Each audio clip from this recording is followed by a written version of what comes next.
Muito bom dia a todos. Em nome do CEMIA, o Centro de Monitorização e Interpretação Ambiental de Vila de Conde, dou as boas-vindas. O CEMIA é um equipamento municipal coordenado pelo CIMAR, que é um Centro Interdisciplinar de Investigação Marinha e Ambiental da Universidade do Porto. Gostaríamos primeiro de agradecer o vosso interesse por estar nesta palestra que temos hoje, intitulada Polinização, Conhecer, Monitorizar e Conservar os Polinizadores de Portugal.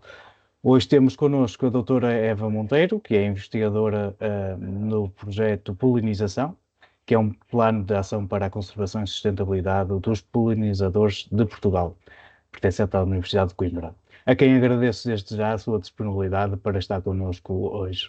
A palestra de hoje serve para também assinalar o Dia Mundial da Alimentação, que é comemorado precisamente hoje, dia 16 de outubro. Portanto, esta palestra visa sensibilizar a importância vital dos polinizadores para os nossos ecossistemas e para a produção de alimentos. Também pretende ser um espaço aberto de reflexão sobre este papel crucial destes pequenos seres. E como podemos contribuir para a sua proteção. Portanto, celebrando este dia com conhecimento e ações. Agradeço mais uma vez a presença de todos, inclusivamente às escolas. É sempre muito gratificante ver que estas palestras conseguem chegar a um vasto leque de pessoas, porque hoje temos cerca de 300 inscritos. Esperamos recebê-los a todos para assistir ao evento. E várias escolas, e por isso sejam todos muito bem-vindos. Aproveito para dar algumas informações. Esta palestra está a ser gravada e, portanto, depois será disponibilizada na nossa página de Facebook. Para uma correta contabilização dos participantes, uma vez que, como já foi referido, temos várias escolas e solicito aos professores que se identifiquem no chat desta sessão, identifiquem a escola e o número de alunos que estão a assistir. E agradecemos a colaboração.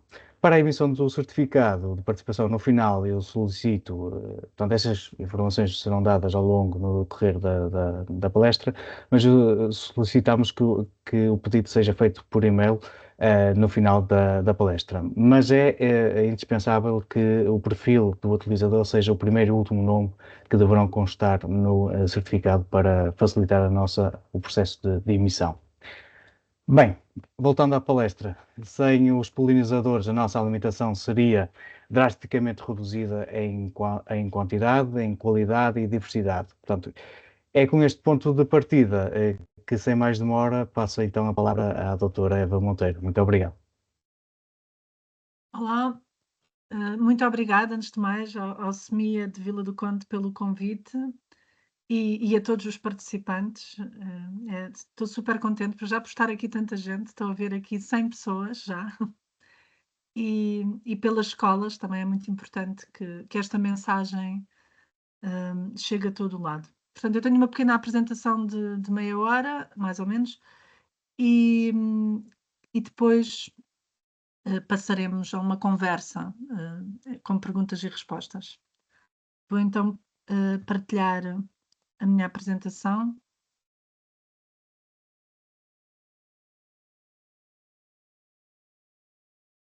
E isto aqui é que eu tenho dificuldades.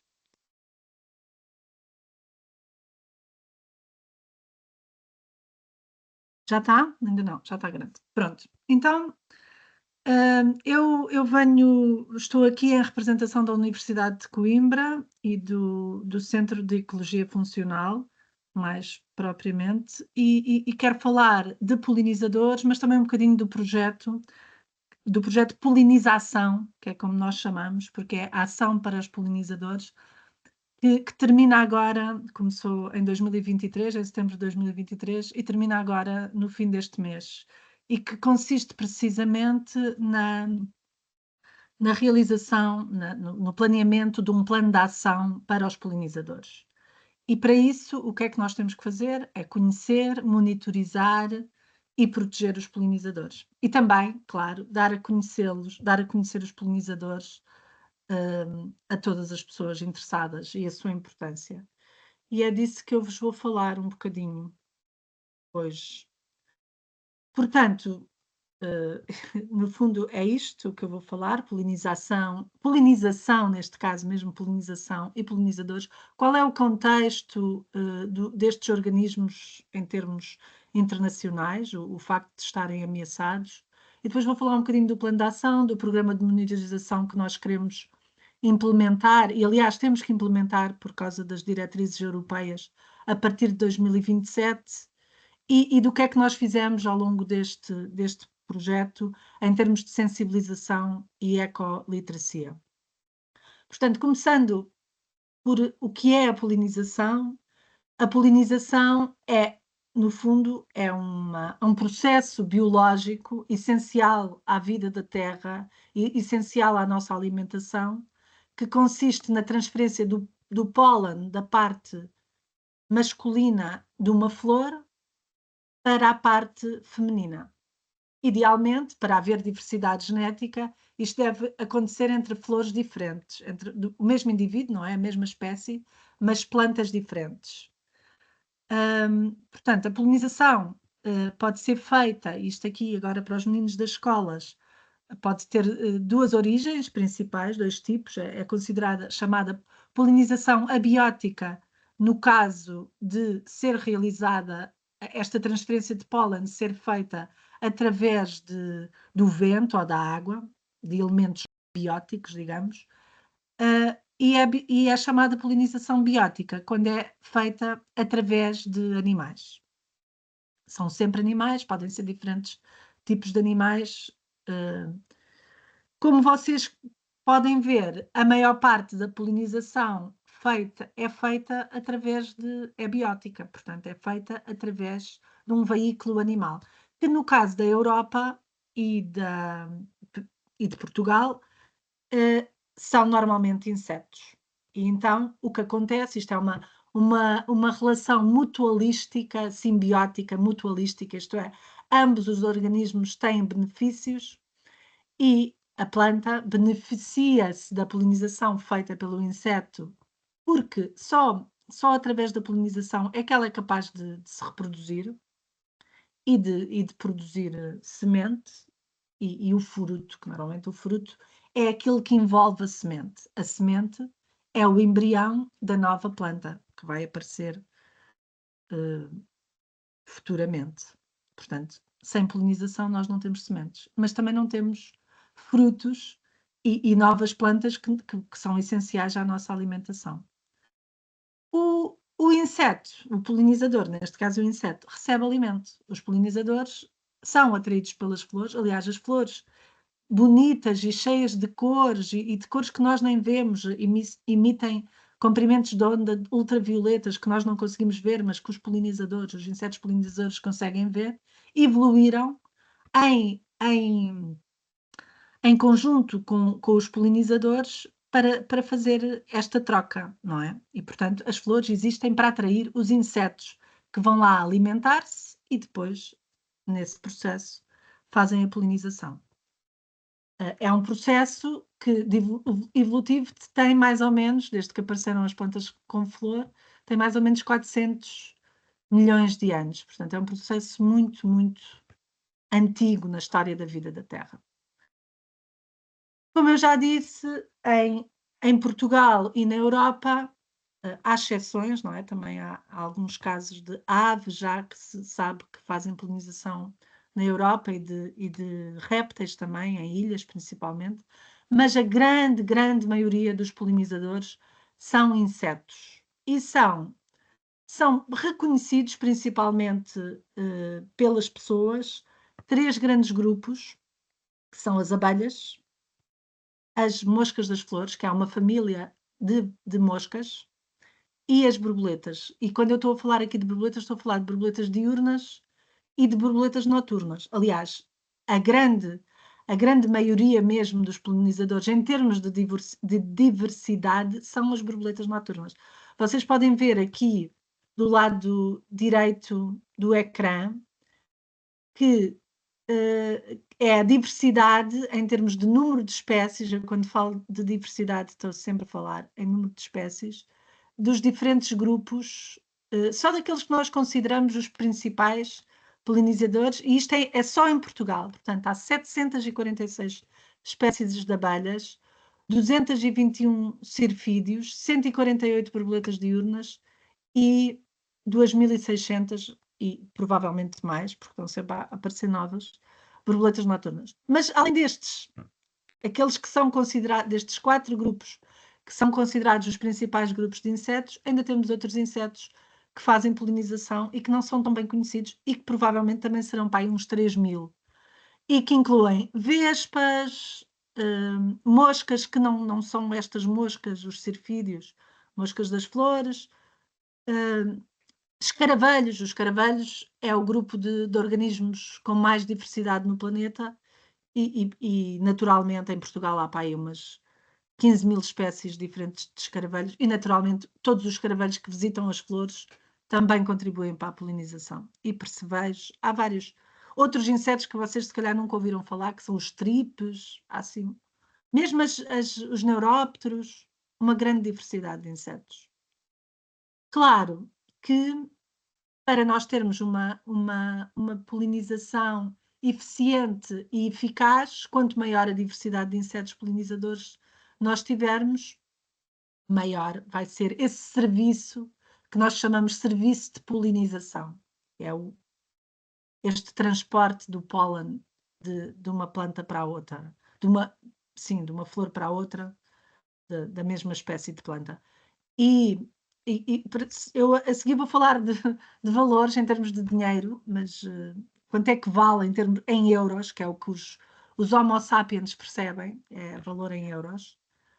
Mas além disso, há uma grande parte deste serviço de polinização que nem sequer é contabilizado, porque são os serviços, faz parte, é a contribuição para o funcionamento dos ecossistemas de maneira mais lata e não só daquilo que nós comemos e que somos capazes de pôr um preço. Portanto, nós temos que manter uma grande diversidade de polinizadores para manter um bom serviço de polinização, mas como sabemos todos, e todos os dias saem notícias terríveis sobre a crise da biodiversidade e as alterações globais que nós estamos a fazer aos nossos sistemas. Ainda há pouco tempo, pronto, a semana passada saiu a lista vermelha das borboletas da Europa, que diz que afinal já são mais as borboletas ameaçadas do que na última avaliação em 2010. Portanto, mais de 70, acho que são 70% de borboletas ameaçadas. Também ouvi há 2 dias ou 3 o anúncio de que parece que os recifes de coral já não têm de águas quentes, não é? Já atingiram o ponto de inflexão. Nós já não conseguimos, provavelmente, manter os recifes de coral até 2050. E isto tudo, no fundo, e também a ameaça que os nossos polinizadores estão a enfrentar, é devida às alterações globais que nós, não são só as alterações climáticas, não é? São todo o tipo de alterações que os humanos infligem à Terra. Aqui, neste desenho, que é de um artigo que se chama mesmo Morte por 1000 cortes, eles falam sobre o declínio dos insetos no Antropoceno e, como veem tudo claro, a destruição dos habitats e a transformação, não é? Estamos a transformar habitats naturais em zonas de agricultura intensiva, a deflorestar, a cortar árvores para gado, para nos alimentar também. Por outro lado, a transportar pestes de um lado para o outro, que também fazem ainda mais pressão sobre estes ecossistemas, os ecossistemas naturais, os que ainda não foram alterados, a urbanização, a poluição, que está a alterar a química da atmosfera e a química do nosso solo também.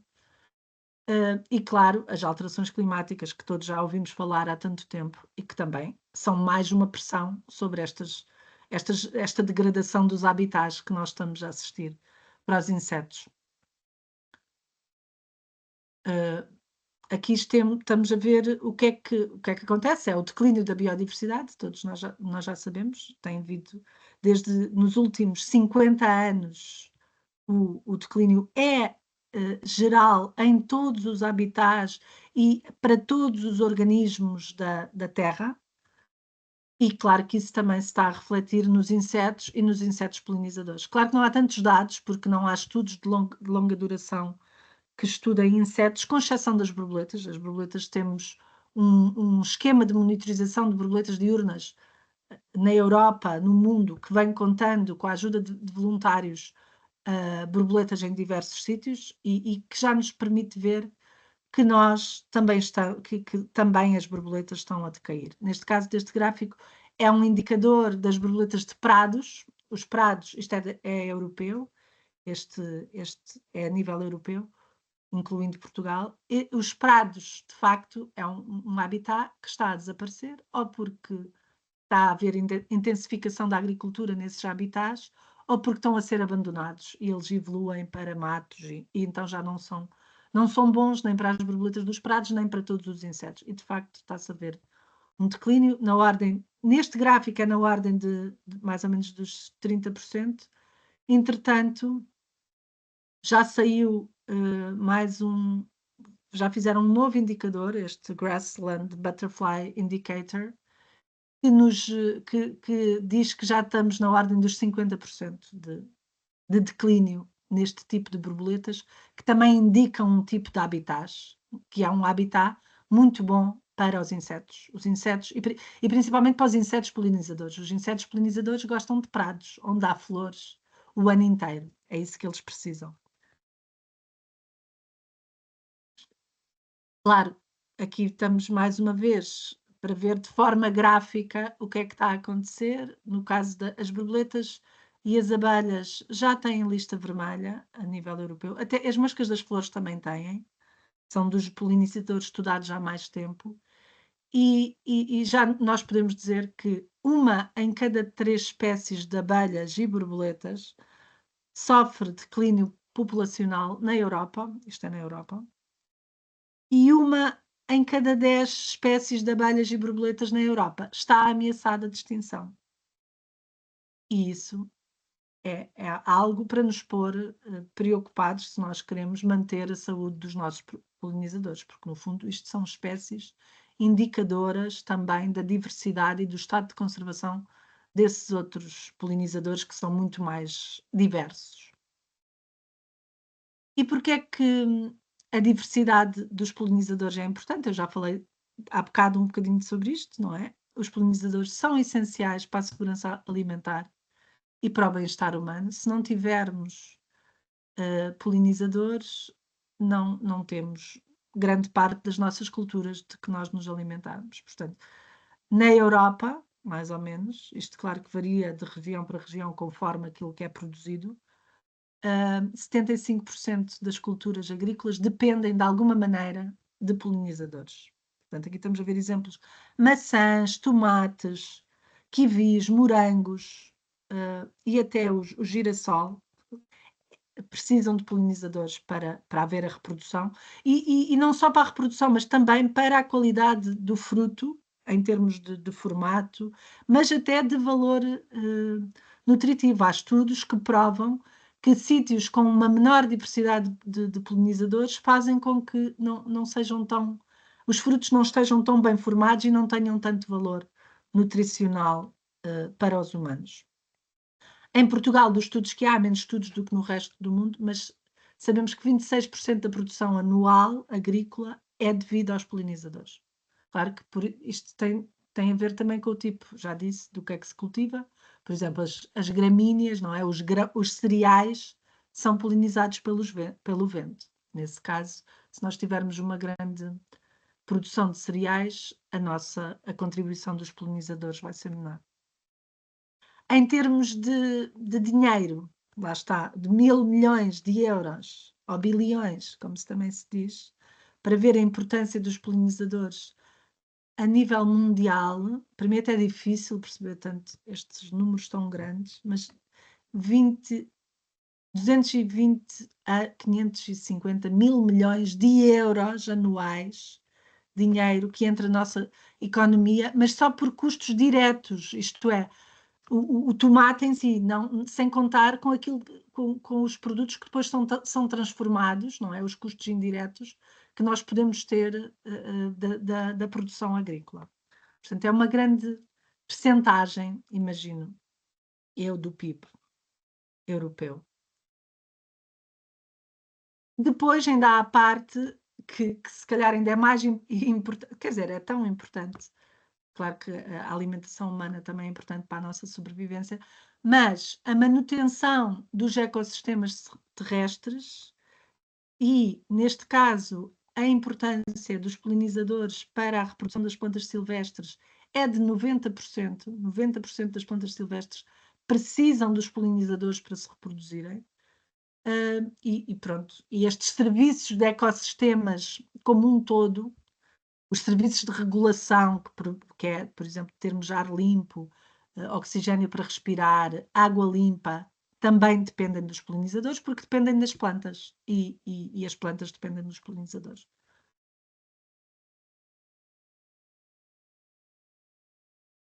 É importante, porque eu vou focar muito na questão da biodiversidade e da diversidade dos polinizadores, porque também porque há uma confusão na sociedade, não é? Em geral, que é a confusão entre a abelha do mel e as outras abelhas todas e até todos os outros polinizadores. Portanto, há uma espécie que é muito conhecida de todos, que é a abelha do mel, e depois temos. Vocês já viram milhares de outras espécies que não são polinizadoras. Mas se nós só dependermos desta espécie, não vamos conseguir garantir a polinização de uma grande diversidade de plantas. A abelha do mel é importante para polinizar algumas plantas agrícolas, mas não todas. E aqui estamos a ver as relações entre 4 espécies de abelhas e 3 espécies de abelhas e uma mosca das flores e a diversidade de plantas. E como veem, há espécies que visitam várias plantas, há outras que visitam menos. Há aqui uma espécie de planta que apenas é polinizada, que é esta planta roxinha, apenas é polinizada por uma espécie de abelha. O que é que vai acontecer se nós diminuirmos se esta espécie deixar de existir? Vamos perder uma série de serviços de polinização. Em algumas plantas não é importante, porque há outras espécies que podem substituí-la, que é o que nós chamamos a redundância funcional, mas noutras, como o caso desta plantinha roxa, deve ser uma alfazema, isto é hipotético, claro, esta planta desapareceria. Portanto, quanto maior diversidade de polinizadores, melhor nós podemos garantir uma resiliência às alterações globais. Podemos dizer que vamos conseguir polinizar, neste caso, uma maior diversidade de plantas. Isto é a importância da diversidade. É o facto de umas espécies se poderem substituir às outras. E em caso, por exemplo, uma praga, vem uma praga que mata não sei quantas espécies de abelhas, mas se houver 2 ou 3 que consigam resistir a essa praga, nós asseguramos que a reprodução das plantas vai poder continuar. Portanto, diversidade e agora vamos focar-nos um bocadinho mais nos nossos polinizadores, o que é que nós temos que ter na paisagem e qual é o que é que nós podemos fazer para garantir que temos diversidade de polinizadores. Portanto, temos que saber que os polinizadores, a maior parte deles, com exceção da abelha de mel, que é capaz de voar 1 quilómetro, e de algumas borboletas que também voam muito, as abelhas e as moscas das flores deslocam-se pequenas distâncias na paisagem, mais ou menos 100 metros, no máximo 1 quilómetro. E, portanto, nós temos que garantir que as espécies que nós queremos conservar tenham alimento, locais para nidificar e plantas para se poderem alimentar, que isto são, e locais para repousar. Portanto, aqui estamos a ver um abelhão a alimentar-se nas flores, sítios para poderem encontrar os parceiros sexuais para a reprodução, locais de nidificação, mas também de sítios onde possam viver e onde se possam abrigar. Por exemplo, neste caso, isto é uma rainha de abelhão que nidifica no solo. Ela faz o ninho no solo e passa o inverno no solo. É importante que ela tenha esta possibilidade. E se nós garantirmos que elas têm abrigo, os polinizadores todos no geral têm alimento, abrigo e locais de nidificação e onde se possam encontrar parceiros, estamos a garantir que estes animais, no fundo é o que todos os animais precisam, não é? Possam continuar a existir. Pronto, as fontes de ameaças, agora num caso mais específico dos polinizadores e no caso europeu, não é? É a maneira como o território está construído. É preciso proporcionar estes locais de nidificação, de alimento e de abrigo num raio mais ou menos entre 1 metro e 1 quilómetro. Aquilo que nós chamamos os ditos corredores ecológicos, que no caso dos polinizadores não precisam de ser grandes territórios, basta ser uma faixinha de vegetação que não se corta e que se deixa florir ao longo da estrada. Às vezes até nos canteiros, nos passeios, em vez de termos aqueles jardins todos floridos não, todos relevados e com flores muito grandes, mas que não dão néctar, termos plantas nativas e espontâneas. Não usar pesticidas, claro, e tentar ter cuidado com as espécies invasoras. Felizmente, agora, nos últimos anos, não só a comunidade internacional, mas a própria União Europeia e Portugal, aliás, também por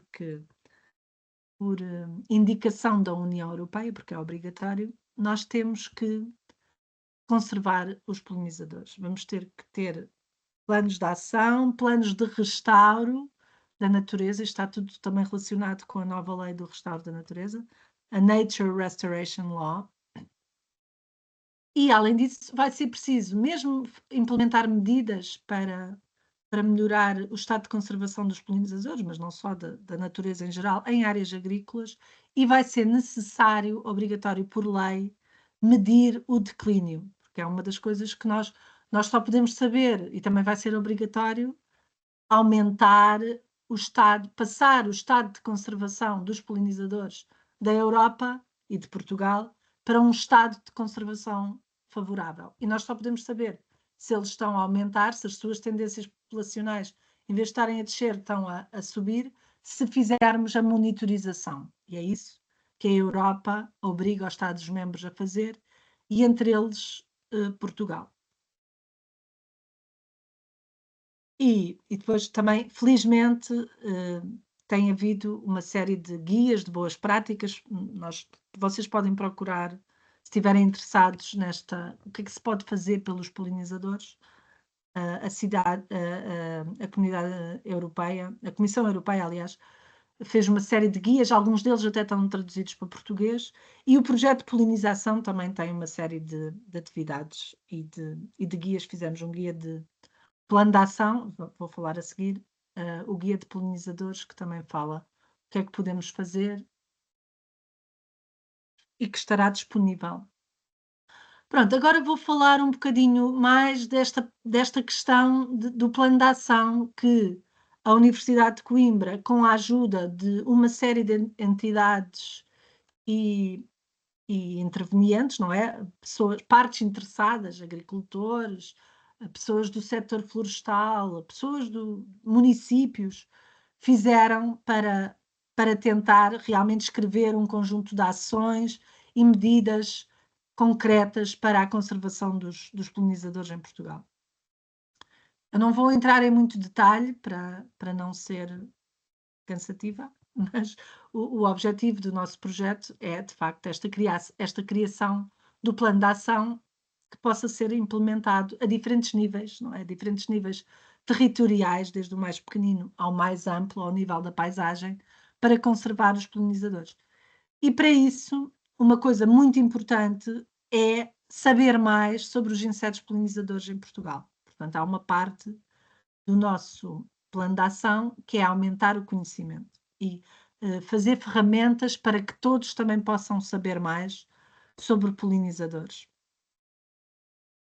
Também foi muito importante, como dentro deste primeiro objetivo do plano de ação, a construção, a definição do programa de monitorização. Isto é, qual é a metodologia que nós vamos seguir ao longo, isto é obrigatório, não é? A nível europeu, mas para começar em 2027, e nós definimos um conjunto de metodologias para medir o estado, no fundo, as tendências populacionais de borboletas diurnas, borboletas noturnas, moscas das flores e abelhas selvagens, que foi aqueles grupos de polinizadores principais que eu vos mostrei logo no princípio. Pronto, claro que tivemos que seguir as indicações europeias, mas também temos algumas especificidades nacionais. O segundo objetivo é fazer o plano propriamente dito, não é? Portanto, definir as ações e as medidas concretas que vão ajudar a que todos nós, nos diferentes níveis de intervenção no território, possamos ajudar a conservar os polinizadores, desde o nível do cidadão, não é? Que pode participar a pôr flores, zonas floridas no seu quintal ou na sua varanda, se a tiver, ou a fazer pressão aos municípios para cortarem menos a erva, menos vezes as ervas e deixarem as plantas em flor durante mais tempo para alimentar os polinizadores nos parques urbanos, até ao nível mais da governança, isto é, quais são as políticas que se podem promover a nível nacional para para que a conservação dos polinizadores seja efetiva. Não vou entrar muito nesta parte. E por último, e se calhar é aquilo que é mais próximo de todos nós, que é mobilizar a sociedade para a conservação dos polinizadores. Portanto, fizemos uma série de ações de disseminação, de divulgação, projetos de ciência cidadã em que toda a gente pode participar na monitorização de polinizadores e guias de campo, materiais didáticos que estão disponíveis na internet, e este guia de campo dos polinizadores até vai haver uma versão em papel. Portanto, nós tivemos 3 grandes outputs, porque este plano de ação já está a terminar, não é? O projeto de polinização termina agora a 31 de outubro, e nós já temos realmente o plano de ação para a conservação e sustentabilidade dos polinizadores, que contou com a intervenção de diferentes entidades, pronto, quase, e que vai agora para consulta pública para a semana que vem, e a partir do momento em que termina a consulta pública, isto vai ser algo que o governo português tem que implementar. Dentro do plano de ação, temos uma proposta de programa de monitorização, que lá está, que também tem que ser implementado a partir de 2027. Em 2027, vamos começar a contar sistematicamente em 80 locais no nosso país abelhas selvagens, moscas das flores, borboletas noturnas e borboletas diurnas. Vamos monitorizar. Isso é uma coisa que nos deixa muito contente. E depois, o nosso principal output em termos de disseminação e ecoliteracia, que é o Guia dos Polinizadores de Portugal, que ainda por cima é uma obra que tem a contribuição de muita gente, que é o que é preciso para conservar polinizadores, ou seja, quem for. Pronto, em relação ao plano de ação, só para vocês verem esta estrela, esta galáxia de planetas com ligações a amarelo, então, são os planetas que estão a amarelo, digamos, e as ligações estão a azul, e isto, no fundo, espelha a maneira como nós fizemos o nosso plano de ação. O nosso plano de ação não foi só um conjunto de especialistas, o grupo duro do projeto, que se juntaram a decidir o que é que íamos fazer para conservar os polinizadores. Não, nós reunimos a participação de imensas entidades, foram mais de 100 entidades. Aqui só estamos a ver as principais, portanto, o projeto de polinização está no centro. Aqui temos a Universidade de Coimbra, a CAP, que é a Confederação dos Agricultores Portugueses, diferentes entidades que participaram em workshops participativos. Houve 8 workshops temáticos em diferentes áreas de conservação dos polinizadores, e municípios, toda a gente foi chamada a participar e foi com base nesses contributos que nós construímos o plano de ação. Fizemos workshops ao vivo, também online, e foi muito enriquecedor, de facto, poder. E também é uma maneira de assegurar, uma vez que as pessoas participaram, por exemplo, o setor agrícola, o setor florestal, o setor da investigação científica participou no delineamento do plano de ação, é uma maneira de que eles depois também queiram participar na implementação do plano, não é? Porque eles ajudaram a definir aquilo que se ia fazer. Só para termos assim um bocadinho números, mas claro que isto é muito. Mas nós fizemos, falta ali um 6, um 1, aliás, peço desculpa. Nós fizemos então este plano assentando naqueles eixos temáticos que eu falei logo no princípio, que é a investigação e conhecimento, as práticas de gestão, que é a parte do plano de ação propriamente dito, o que é que nós temos que fazer, e a parte da sensibilização e a ecoliteracia. Estes são os 3 eixos temáticos principais, e depois, claro, a parte da governança, que no fundo são as políticas que vão permitir implementar as ações, e a governança é transversal. E eu aqui estava a dizer que faltava porque são 30 ações e 116 medidas que nós temos no nosso plano de ação para a conservação dos polinizadores. Em relação ao programa de monitorização, fizemos um estudo de piloto no terreno, isto é, tivemos em 4 sítios em Portugal continental contámos borboletas, abelhas e cirfídeos usando o método dos transetos, isto é, ao longo de um percurso fixo, mas depois também tivemos que integrar as orientações do EUPOMS. O EUPOMS é o Pollinator Monitoring Scheme a nível europeu, isto é, o esquema de monitorização de polinizadores que a Europa diz que os Estados-membros, o esquema mínimo que os Estados-membros têm que implementar. Portanto, tivemos sempre em conversações com o EUPOMS, em reuniões de grupos de trabalho a nível europeu para polinizadores, e finalmente fizemos o nosso programa de monitorização que tem esta estrutura, não é? Portanto, vai haver uma equipa portuguesa de monitorização de polinizadores que vai fazer contagens de abelhas e cirfídeos e de borboletas diurnas e noturnas, usando estas diferentes metodologias. E isto vai ser feito por profissionais. E depois temos um módulo que pode ser metade feito por profissionais e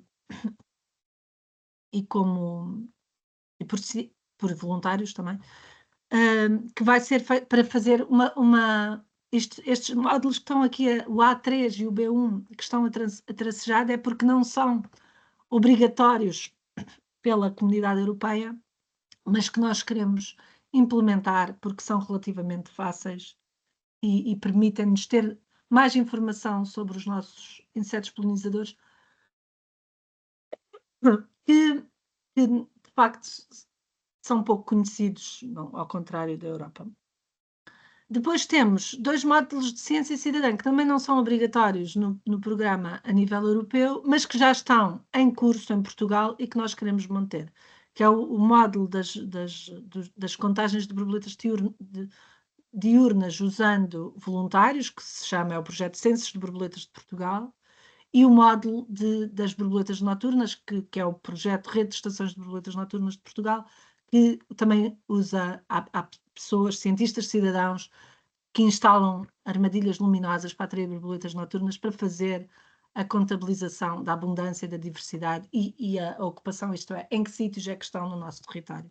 E isto nós queremos continuar e achamos que o programa de monitorização do PT-POMS deve apoiar estas iniciativas. Em relação à sensibilização e ecoliteracia, nós fizemos imensas atividades durante os 2 anos de setembro de 2023 até dezembro, foi mais ou menos a montagem do projeto, mas a partir de janeiro de 2024 e até agora, tivemos sempre a fazer palestras, por exemplo, como esta, sobre o projeto, mas também sobre os polinizadores. Vários tipos de atividades, desde construção de jardins, de borboletas, fizemos publicações, o guia dos polinizadores é um dos casos, mas também houve tradução para português de chaves para identificar sirfídeos e moscas das flores, um livro eletrónico, crónicas e notícias. Eu aconselho-vos, se vocês querem saber mais sobre polinizadores, que sigam as crónicas. Fizemos, até agora já saíram 12 crónicas e no fim de outubro vai sair a última, que é a 13ª, sobre tudo sobre polinizadores, quem trabalha com polinizadores em Portugal, o que é que se faz, projetos de ciência cidadã. Procurem na Wilder, na revista da natureza Wilder, Guardiões das Flores, e vão lá encontrar tudo. Depois já há os projetos de ciência cidadã que foram lançados com este projeto, como o Fit Count, para a contagem de abelhas e de outros polinizadores que visitam as flores, o projeto no iNaturalist, que se chama mesmo polinização e que registra a interação entre os polinizadores e as flores, especificamente. Eu depois posso explicar melhor isto. E se quiserem seguir-nos na rede social, acho que vamos continuar. Também fizemos cursos de formação avançada. E deixo-vos aqui com algumas imagens das nossas atividades aqui em baixo.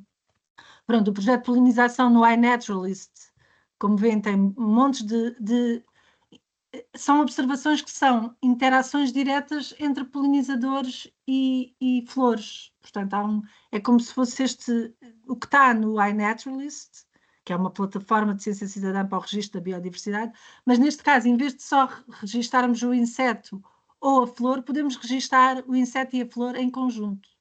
E isso é ótimo para percebermos que insetos é que polinizam que flores. Aqui estávamos a fazer um jardim de polinizadores na escola Egas Muniz de Medicina Veterinária, com a ajuda dos alunos.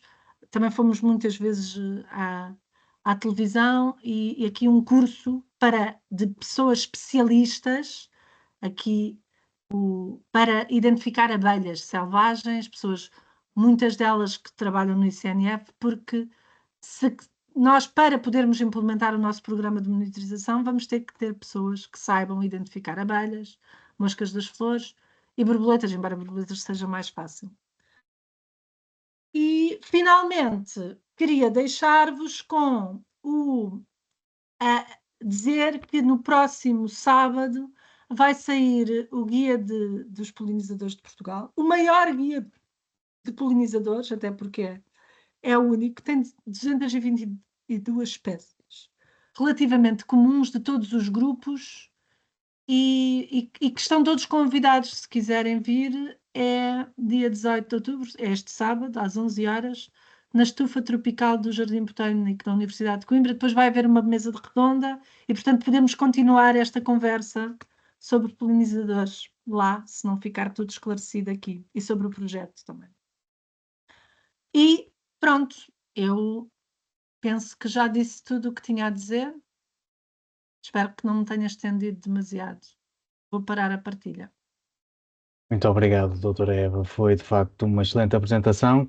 Já existem muitas dúvidas, mas antes de passarmos para o espaço das perguntas e respostas, de comentários, gostaria de deixar convosco um inquérito a todos os participantes, um inquérito de avaliação para também melhorarmos as nossas palestras. Portanto, vai estar disponível agora no chat. Reforço que o pedido de certificado terá que ser enviado para o e-mail que consta no chat desta sessão. Bem, em suma, eu acho que aumentar o conhecimento desta temática, a ecoliteracia, gostei, apreciei o termo, conservar os insetos e mobilizar a comunidade, a sociedade, é de facto aqui os objetivos da polinização, ação, e Ação. da a ação, eu um bocado pronunciei Eu agora já nem sei mal, dizer de outra maneira a palavra. poliniza a ação. E portanto, portanto penso que é o resumo desta sessão. Bem, existem já várias perguntas para fazer, portanto, no espaço perguntas e respostas na opção P e R, já existem aqui algumas, eu vou começar exatamente por aí, outras estão a ser colocadas no chat, mas eu vou dar prioridade a estas que estão no PIR, que é dedicado a isso. Portanto, começo pela primeira do participante Armando, que pergunta como podemos apoiar polinizadores através da nossa alimentação, incluindo escolhas alimentares. É uma pergunta muito interessante. Mas eu acho que sempre que nós tenhamos um tipo de alimentação mais local, mais também de origem vegetal, eh, não quer dizer que seja unicamente, estamos sempre a, a apoiar os polinizadores, porque estamos a usar, pronto, no fundo, uma alimentação e também, claro, e escolher também tipos de alimentos biológicos, por exemplo, modos de produção, se nós escolhermos na nossa alimentação incluir alimentos provenientes de modos de produção menos intensivos e biológicos, por exemplo, que não usam pesticidas, estamos a ajudar os polinizadores.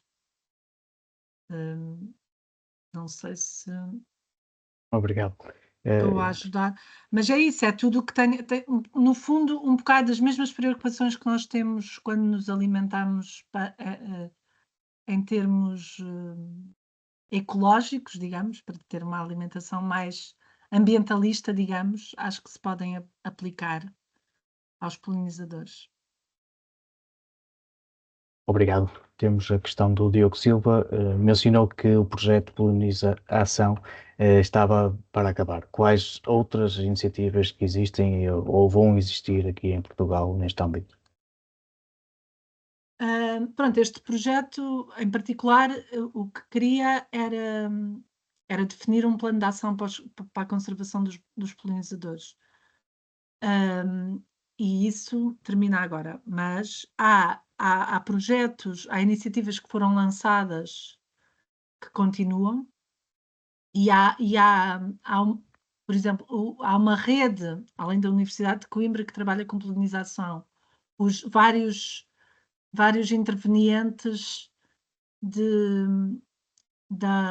que também participaram nestes workshops participativos, como ONGs, eu posso dar o exemplo do TAGIS, a rede de estações de borboletas noturnas, aqueles projetos como São Flores, Coimbra, há uma série de projetos que ou já existiram ou foram continuados com o projeto de polinização, que vão continuar a dar seguimento a este trabalho, mais na parte da sensibilização, talvez, mas também em alguns de propostas concretas, como é o caso do São Flores Coimbra, que é um projeto que foi lançado, acho que em parceria com a Câmara de Coimbra, em que se pede às pessoas, aquilo que eu também falei um bocadinho antes, para porem flores nas varandas e tornem as suas varandas e os seus canteiros mais amigos dos polinizadores, mas também os próprios espaços públicos, há espaços públicos, pelo que sei, dentro de Coimbra, que também têm essas funções, tipo jardins comunitários.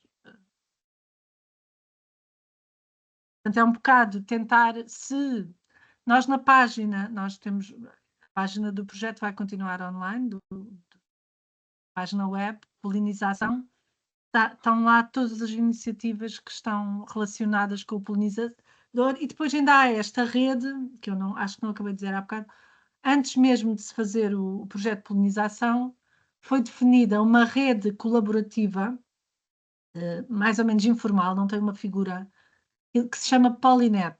A Polinet agrega toda a gente que tem diferentes atores que trabalham como polinizadores em Portugal.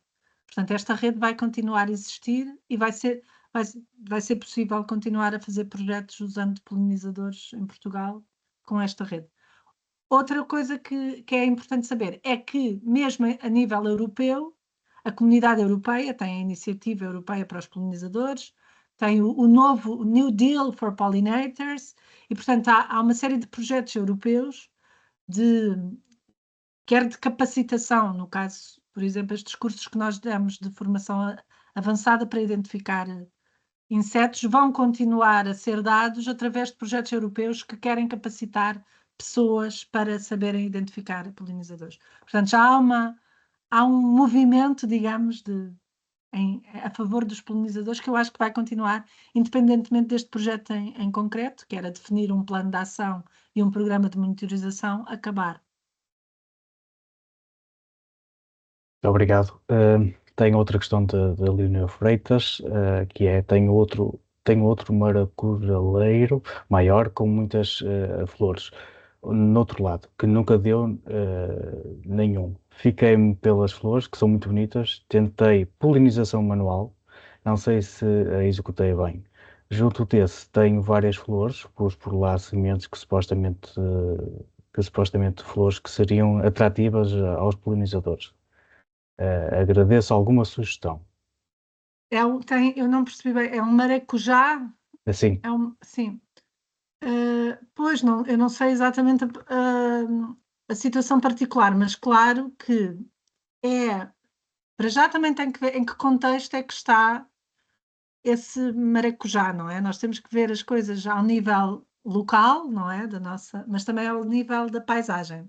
Portanto, se calhar se o maracujá estiver num jardim no meio dos prédios, não sei, estou a inventar, ou num sítio onde haja tudo à volta é olival intensivo e não há nada de polinizadores, esse maracujá também, porque, como nós vimos, os polinizadores precisam de uma paisagem que, que tenha atenção, como é que se diz, que sustente aquelas necessidades de que eles precisam, que é fonte de alimentação, fonte de nidificação e sítio para abrigo, no caso por exemplo, das espécies que passam o inverno. Portanto, é preciso haver condições para completar o ciclo de vida. Eu não sei exatamente qual é a situação, também como é que ocorre a polinização no maracujá. Não estou bem dentro disso. Mas, em princípio, se tiver ao lado do maracujá, houver diversidade de plantas com muitas diversidade que sejam nectaríferas, não é? Plantas. Às vezes há plantas que são, não sei qual é o caso, não é? Mas há plantas que nós compramos que são muito bonitas e, como é que se chama? Ornamentais, mas que depois não têm quase, se olharmos para elas, não têm néctar, ou não têm pólen, os órgãos reprodutores, por exemplo, as rosas. As rosas é um caso desses. Nós selecionamos as rosas, no fundo, os mutantes davam mais pétalas do que era necessário.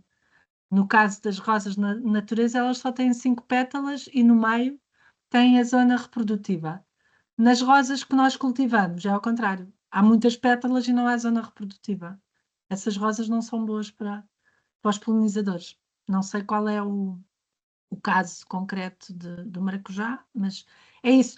O que nós, só para dizer, o que se recomenda normalmente para ter um jardim importante, bom para polinizadores e outros insetos, é ter plantas espontâneas, aquelas plantas que às vezes nós achamos que são ervas daninhas, mas que aparecem espontaneamente e que dão flor, são boas. É preciso ter flores ao longo do ano inteiro e por isso é que a diversidade também é importante.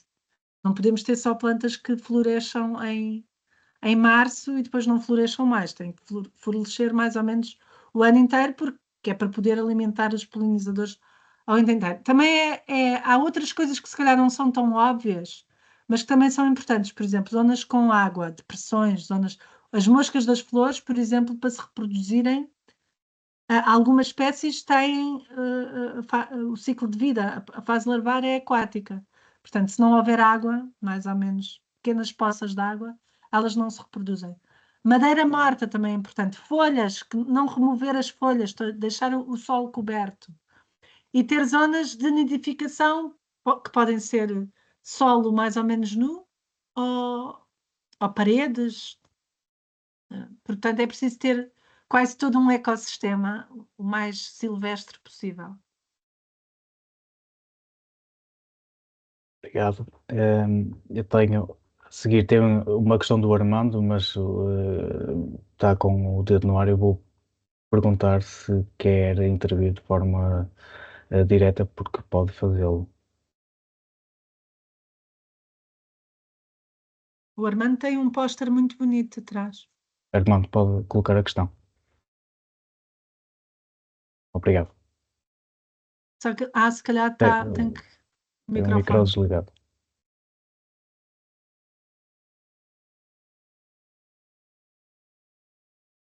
Se calhar ele não consegue ligar o microfone, ou consegue? Não, é porque é definições do. Ok. Eu permiti o microfone, mas deve ser do lado do Armando.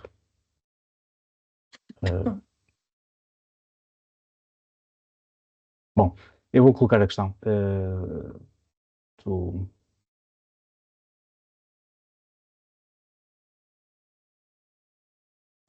eu agora estou com dificuldades em acessar. Ok.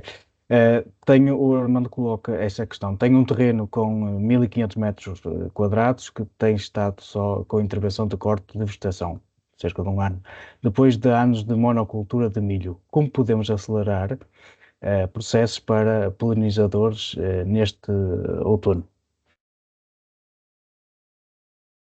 Pois, isso é uma pergunta. É difícil, mas não sei, tendo monocultura de milho, mas não fizeram nada, só fizeram mesmo o corte da vegetação, então deixar crescer. Eu acho que no caso de acelerar, o melhor era tentar usar, se calhar plantar algumas coisas, plantas que já estejam, que se comprem, pronto, mesmo compradas. Existem algumas, nós também tivemos esta discussão durante o plano de ação, não é? Que é a questão da origem das plantas e que se vamos usar plantas para fazer jardins de polinizadores, temos que usar plantas não só autóctones, mas o mais locais possível. Mas existem algumas, quem diz plantas diz até sementes, não é? Existem algumas empresas que já se dedicam a produzir plantas nativas de Portugal para usar neste tipo de casos. Por exemplo, eu lembro, há sementes de Portugal, no caso das sementes, e depois há Singenta, penso eu sou um bocado má com os nomes. E depois, pronto, e a minha proposta para começar a atrair polinizadores, se calhar usar plantas, mesmo que sejam compradas, mas já, em vez de esperar, porque às vezes as sementes demoram muito tempo e também não é fácil, era usar, se calhar, começar a fazer, usar algumas, sei lá, plantas aromáticas, as lavândulas, usar também arbustos, já o ramo, já laternos, já assim algumas plantas nativas que já se produzem em Portugal, às vezes até em viveiros municipais também têm disposição e que funcionam não só como fontes de flor, mas também fontes de abrigo, não é? Porque eles e também vão começar a trabalhar o solo, só que isso é tudo uma questão que demora algum tempo. Mas eu propunha essas plantas. O funcho é uma boa planta, hum, as lavândulas, todas as plantas aromáticas, tomilhos, todas as plantas aromáticas são boas de uma maneira geral para polinizadores. Depois é ter tentar, se for possível, ver o que é que já lá está e deixar crescer também o que já lá está e que já tem valor para os polinizadores. Há quem também faça, também é uma questão que tem algumas. Pronto, pronto, é preciso ver, mas há quem tente apanhar, também se faz isto de fazer sementeiras de plantas espontâneas, portanto, ir ao campo, normalmente é no fim do verão, apanhar sementes de plantas que haja nas imediações e que estejam, existam, por exemplo, sei lá, as estevas, ou os cistos, tudo isso, fazer uma espécie de uma bola de sementes, apanhar secas e deitar para a terra e esperar para ver, mas isso demora tempo e nem tudo funciona. Nós, naquele jardim de polinizadores que fizemos na Egas Muniz, que eu mostrei as imagens, na Escola de Medicina Veterinária, fizemos isso. Pusemos uma parte de plantas compradas, mas com o cuidado de só escolhermos plantas autóctones, nativas de Portugal, e arbustivas, mas que dessem flor, e também de diversificar a formação, tentar que a floração fosse diferente ao longo do ano, mas também aproveitámos plantas que tínhamos apanhado ali nas imediações para fazer uma experiência de sementária que nós, se fizemos o ano passado, ainda não sabemos muito bem como é que correu, porque é isso demora mais tempo. Obrigado. O Não nosso sei se tempo, ajudei. penso que sim. Que sim. O Armando fez o resto positivo, portanto, eu penso que sim. Posso só dizer uma coisa? Nós Sim, o no nosso tempo está a Tagis, avançar, mas sim, estamos já sim, a sim. acabar. É Não, acabar, só sim. porque nós no Tagis fizemos um guia se calhar isso também está disponível no Polinização, mas na página do Tagis, em publicações, há um folheto, há um guia de como fazer um jardim de polinizadores. E lá nós damos sugestões de plantas. Pode ser que seja um bom início. Bem, ótima sugestão. Portanto, como eu estava a dizer, o nosso tempo está a terminar. Há aqui uma reflexão, ou mais uma reflexão do que propriamente uma questão, que é de Rui Castro, que é extensa, eu vou resumir. Ele coloca, portanto, a pergunta nos seguintes termos: existe uma incongruência entre as políticas nacionais e a legislação recente, porque, por um lado, somos constantemente alvo de campanhas de limpeza de terrenos, limpezas florestais, mas, por outro, promovem-se campanhas da proteção dos polinizadores. Como é possível coexistirem leis que obrigam à remoção generalizada da vegetação, quando na realidade o problema intensificou-se desde a expansão da indústria do papel, da plantação massiva dos eucaliptos em Portugal? Faria Pois, esta pergunta, há mais reflexão é uma sobre isto, mas, reflexão. este ele É, indica incongruência, e portanto é sobre este que coloca a questão.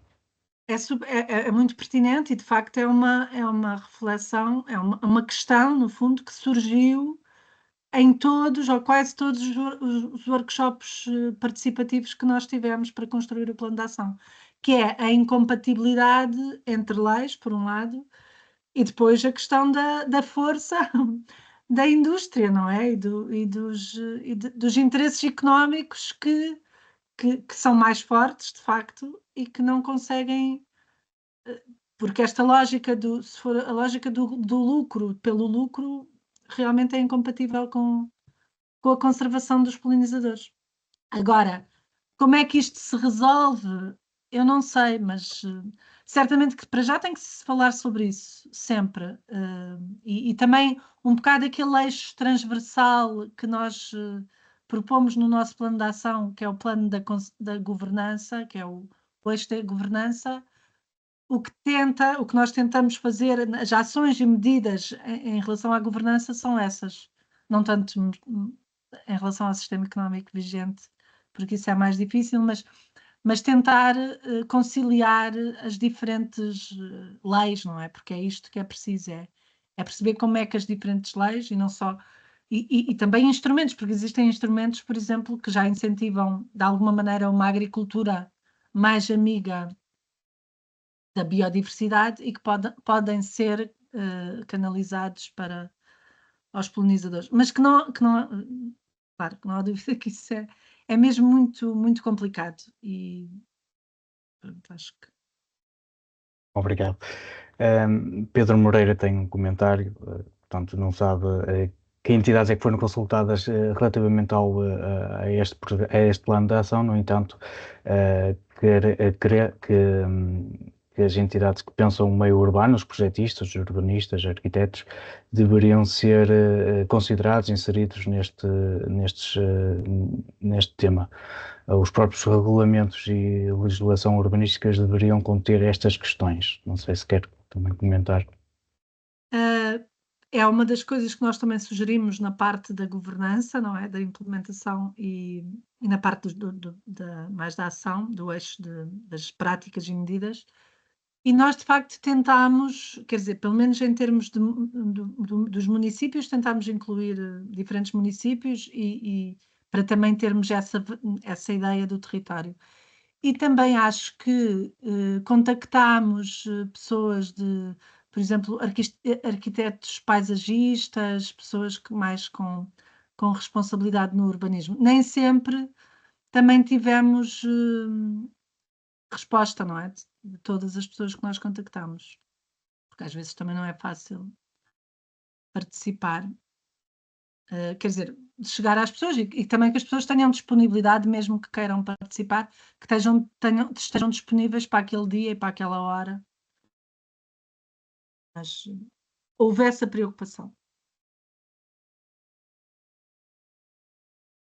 E agora, a pergunta da Conceição Almeida, que acaba por responder a várias questões, sobre o mesmo tema, que é onde poderá ser adquirido o guia que a doutora Eva falou no final da apresentação. Pois, o guia, eu sei que o guia vai estar disponível na internet. Nós, desta vez não foi possível ainda editar muitos exemplares. Mas penso que estará disponível no dia se vierem à apresentação, estará lá, e depois vai ser, foi a imprensa da Universidade de Coimbra que publicou o guia e penso que são eles que vão ser só eles a vender. Não sei se poderão enviar por correio Sei que por enquanto há poucos exemplares, portanto. E são 26 autores, portanto, só um para cada autor. Mas é a Muito bem. imprensa da Universidade de Coimbra. Fica o convite para quem puder. Por último, eu tenho, estamos mesmo a terminar, tenho aqui penso que uma pergunta bastante pertinente no chat e vou ler, da Joana André. Quando a doutora Eva fala de plantas espontâneas, refere-se a espécies exóticas naturalizadas ou dão prioridade, incentivam a utilização de espécies endémicas e nativas dos determinados locais? Pois, a prioridade é para as espécies nativas e provavelmente podem nem ser endémicas, não é? Se forem endémicas, melhor, mas que sejam próprias daquele local, sim. Claro que, em alguns casos, também se usam espécies não exóticas, desde que não tenham características invasoras, também, em princípio, não pode ser uma solução, mas não é essa a prioridade do plano de ação. O plano de ação no polinização, nós queremos, de facto, promover a utilização de espécies nativas e locais daquela região, não é? Porque o nosso país também não é todo igual e, portanto. Muito bem. Muito obrigado, doutora Eva. Eu, assim termino, agradecendo mais uma vez a sua excelente apresentação. Foi uma palestra muito participada, portanto, agradeço a sua disponibilidade. E, portanto, dou por encerrada esta palestra. Convido para nos visitar e para acompanharem também as nossas redes sociais. E, portanto, mais uma vez, muito obrigado a todos e até breve. Muito obrigada também. Até Obrigado. breve. Gostei muito e Obrigado.